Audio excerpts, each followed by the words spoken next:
Epilogue. The story I just told you happened almost 10 years ago. Even though I spent only 1 year in Whitechapel, the friendship I made with Ethan and the others will last a lifetime. Or so we thought. After leaving town, my crush on Rory began to be something I wanted to forget. Pretty soon, I wanted to forget the entire experience, but no matter how much I tried to move on, Ethan, Benny, Rory, Erica, Sarah, and even Jessie stayed in my thoughts. And I always wished them well. Fate was also on our side as well because our paths crossed on a few occasions. But why am I telling you this now? Because a specific event happened recently that made me want to write the story out. And it happened like this. May 7th, 2018. I was sitting in my living room when Emily and the others came in. Emily was holding an old box in her arms.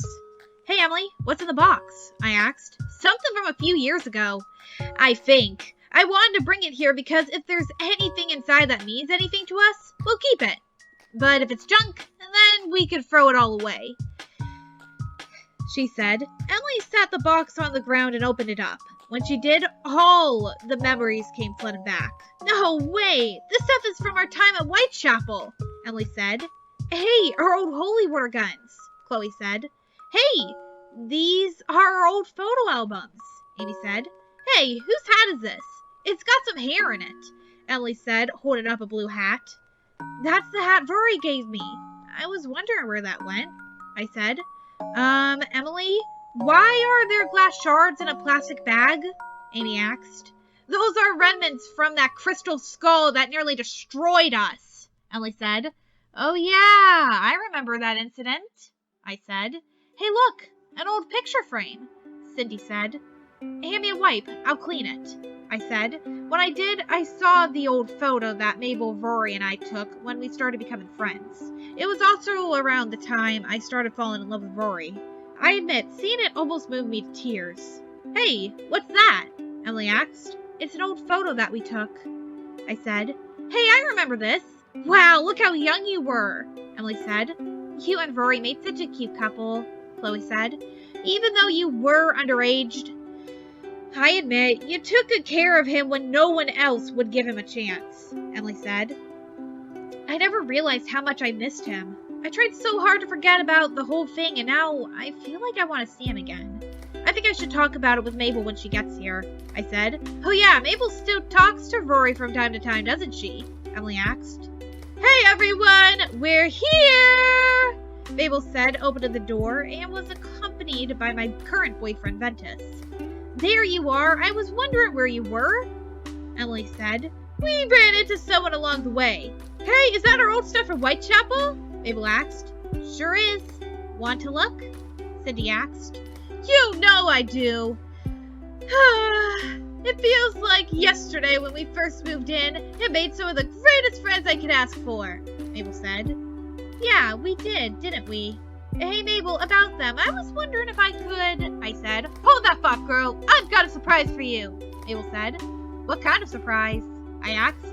"Come on in, bud," she called out. "Hey, what's up?" Rory said, appearing right on cue. "Rory!" I exclaimed, happily running up to him. "Hey guys, long time no see," Rory said. "A long time indeed. We haven't seen you since Christmas in 2016. How have you been, bud?" Emily asked. "What I want to know is, how did you find him?" I asked. "We ran into him in the market when we were shopping for Chloe's fruit pies. After talking for a bit, we decided to bring him along," Mabel explained. "Rory told us all about the adventures you guys have been on. I really am amazed that you've been through so much in such a little time," Ventus said.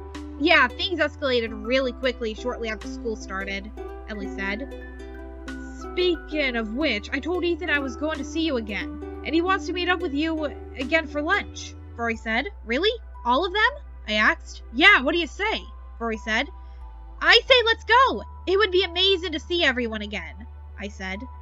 "Yeah, we should cut through Imaginary Land. It's the quickest way to Whitechapel," Amy said. "How do you think we got here?"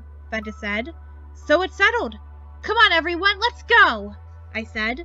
"And after lunch, we can make the fruit pie together at my house," Chloe said. "That sounds even greater. Come on, everyone, let's go," Amy said. Everyone went down to my bedroom where the portal was hidden. One by one, everyone jumped in, leaving Rory and I left.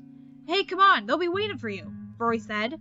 I'm coming, hang on, I'm just trying to put this in the right place, I said. What you got there? He asked. Do you remember this? I asked, showing him the photograph. Yeah, I still have the one Emily gave me in my wallet, Rory said, showing it to me. You kept that? I asked. Well, yeah, it's special to me. Plus, it's not like I show up in pictures anymore, Rory said. Oh, right, vampires don't show up in mirrors or photos. How could I forget that? I said. Well, it's been a while. Now, come on, everyone's waiting for us, Rory said, taking me by the hand.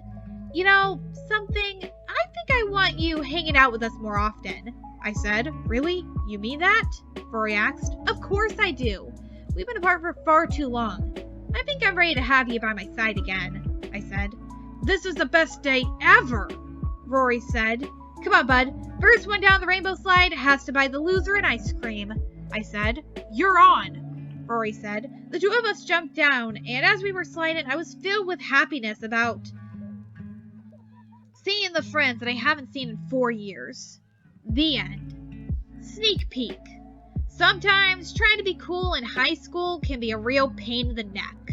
After Ethan Morgan fails to look after his little sister when home alone, his overprotective parents hire a babysitter for the night. But that babysitter is more than just the girl next door. When Ethan and the others find out that she's really a fledgling vampire named Sarah, who was bit by her ex-boyfriend Jesse, it's up to the Whitechapel gang to put a stop to his plans to take over Whitechapel. Will the gang be victorious, or will Whitechapel's peaceful days be nothing but a memory? Find out in Creative Cutie's next story, Dawn of the Bloodsuckers. Out now.